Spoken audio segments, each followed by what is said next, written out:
involved when things are a little bit more fishy and need a little bit of a deeper dive in terms of what happened. They might reconstruct events, liaise with law enforcement, those kinds of things. There are also our risk managers and loss control specialists. They spot trouble before it happens and put plans into place to mitigate, containerize, and control risk. We've got actuaries. We talked a little bit about them earlier in terms of the statistics and probabilities piece of the industry. Appraisers who determine, you may have heard the term book value before. They help determine how much it will cost to replace something that was lost or to restore it to the condition it was in prior to whatever the peril or the incident was.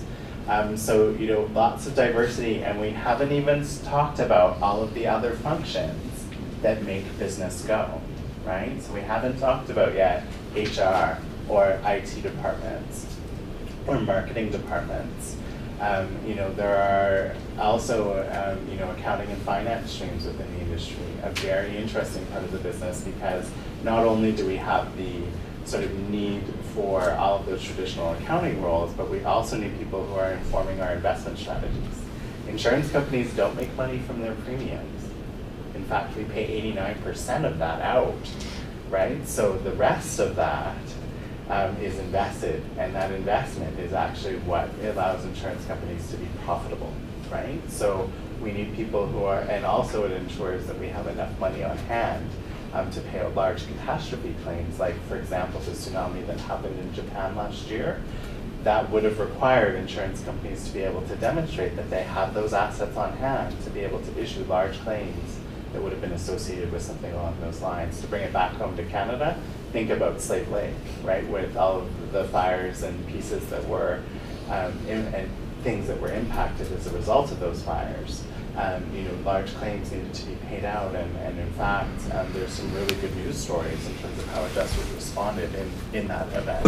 So some pieces to think about in terms of the variety that the insurance industry offers and the stability, sort of a rare combination, okay? So that's sort of your introduction to insurance and a little bit about how it works, as well as some of the key statistics and who makes up the industry in terms of its space and representing it. And speaking of whom, I will turn things over to our panelists.